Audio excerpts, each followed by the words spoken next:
No violin today, but I wanted to talk about something very violin related, which is body conditioning for violinists and violists.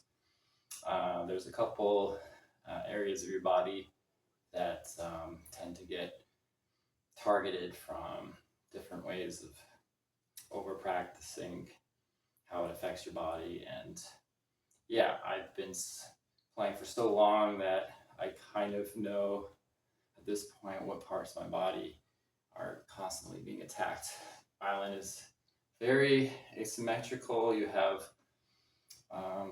build a really strong bow arm on certain strokes, and you'll build a really strong like bicep on your fingering hand just because what it's doing. So you have a very sort of swatting motion.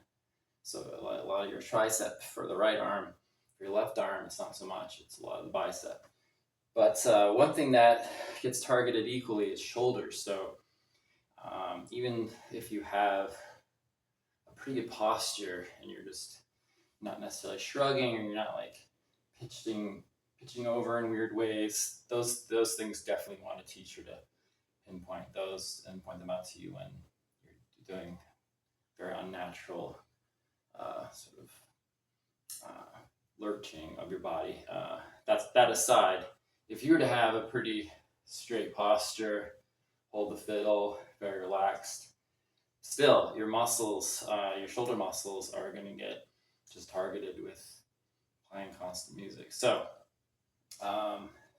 want to discuss a couple stretches that I routinely do. Usually, if I have an hour practice session before I take a break, I'll do maybe 2 or 3 sets of this, like 2 or 3 minute stretching exercise. One thing is it's actually it's not really a stretch, but it activates the shoulder sort of equally. And just do these little baby circles going backwards. And then what I like to do, I do that until they're slightly fatigued. And then I like to get the back of my wrist here, kind of get them up as high as you can, and just sort of flex your shoulder muscles and go in. You're probably not gonna be able to touch your elbows unless you're incredibly flexible, but that's what I'm trying to do. I'm basically pushing them in, kind of flexing them, bouncing on the tendons and stuff like that.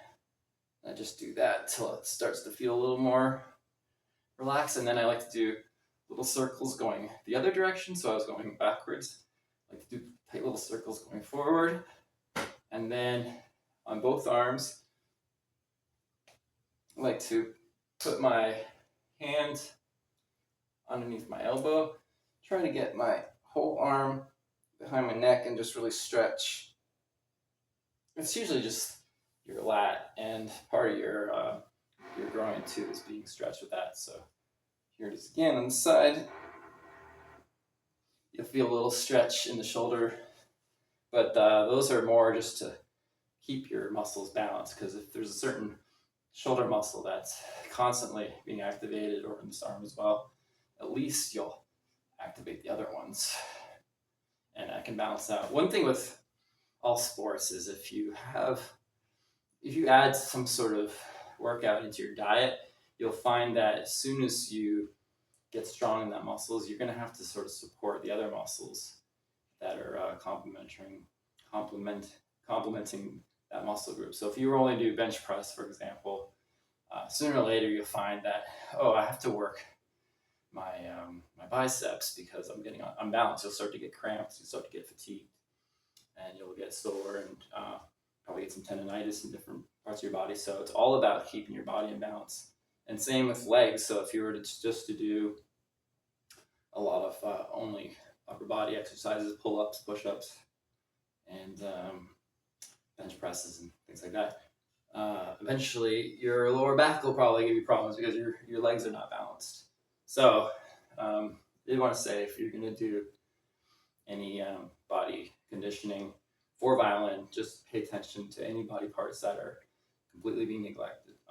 I stand a lot when I'm playing the fiddle, so my legs get a little bit of activity on that front, but always keep in mind that if you're going to do sit-ups, maybe work on your lower back to keep that balanced, all those sort of things. But that aside, there's a certain part of your bicep that can get really sore.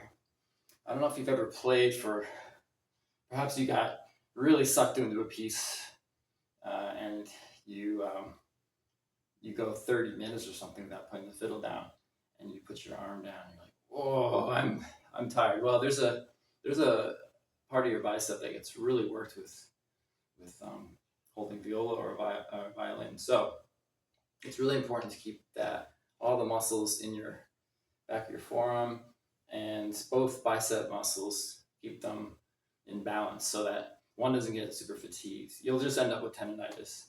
And a decent exercise is the brachialis curl. So I'm just going to do a couple of these. Hopefully it's showing on the camera. If not, it's instead of the curl is this. So you're going to start overhand. So my thumbs are pointing towards me.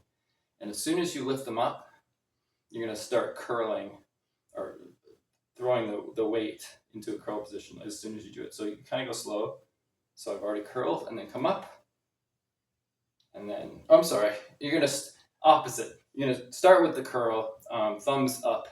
And as soon as you pull in, you rotate downwards. That way, you're almost in a chip position. And then you lower very slowly to this. And then when they're down, just flip them and go again. So here's 2. I like to do something like 12 to 15 of these. You can grab some heavy weights and do something along the line of 6 to 8. It's also very good. Both high weight and low weight has pros and cons.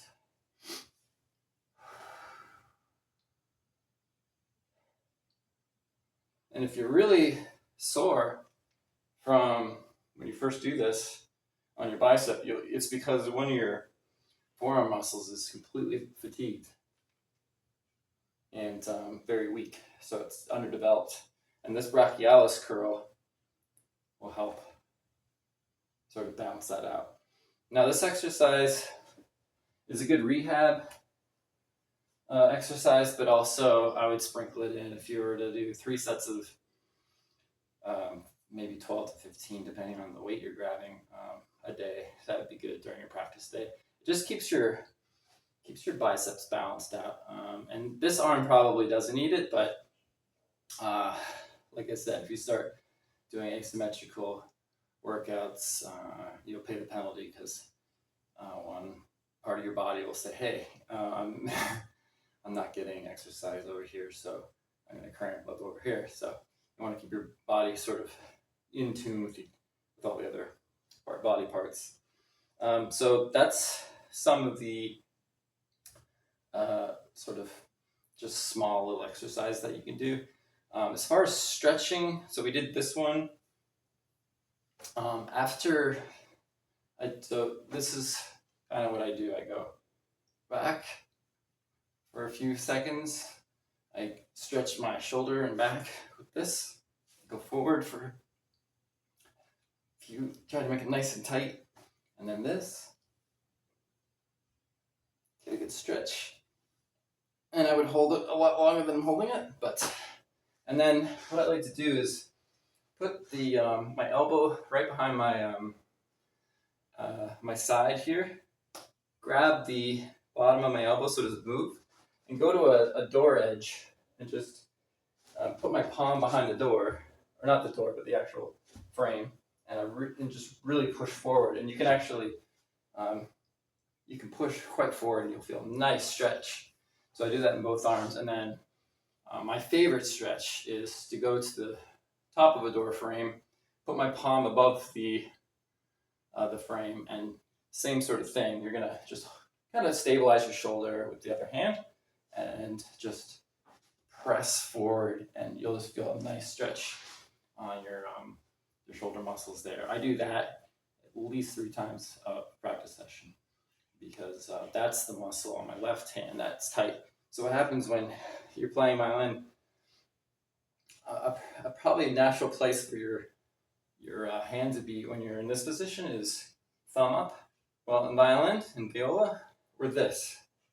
And if you just look at any photograph of any violinist, it's not only is it this, which is bad enough, but then in order to reach positions up the fiddle, it's this.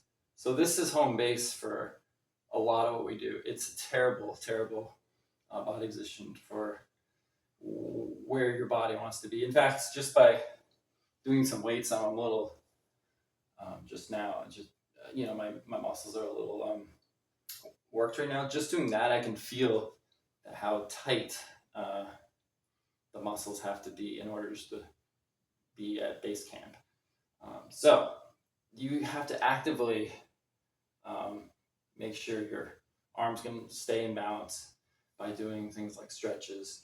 These curls there's lots of exercises, but I would grab weights before grabbing rubber bands. There's something about weights that kind of works your muscles a little more aggressively.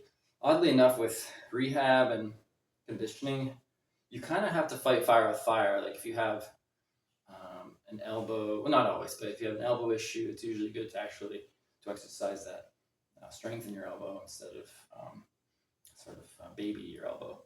And same with your bicep. If you have sort of a tendinitis in your bicep, it's good to actually strengthen your bicep more, kind of go uphill with that injury or fatigueness instead of, babying it. And there's something to be said, of course, for taking time off your sport or your instrument or things like that in order to have a full recovery, I suppose. But a lot of us don't have that luxury. You're either a professional musician or you're a student, so you need to actually be constantly playing. So you have to sort of cope by doing things like exercises. And if you just sprinkle them in, I think you'll find that you're going to prevent injury quite a bit. And if you're flexible, generally, if you're someone that can sort of put their shoulders and arms in weird places because they're so flexible, they have flexible shoulders, you might not actually have issues because, this is not a crazy position. But for me, this feels tight. If I was just to go like that and spend all day, I don't care what I'm doing with this fiddle or just like washing dishes, I'm going to get pretty tired after a while. So it's good to keep those muscles really happy, especially your shoulders. So just a little bit of a public service announcement to violinists. If you're a little tweaked or looking for ways to balance your body out because you're fatigued and it's becoming kind of a miserable experience playing your instrument, just try those exercises. If you have any additional exercises, I suppose you can comment. I'd love to banter on what are some optimal exercises, of course. And perhaps in another video, I'll go into exercises for finger health and things like that. But that's a little more granular, so I'll leave it at that for now.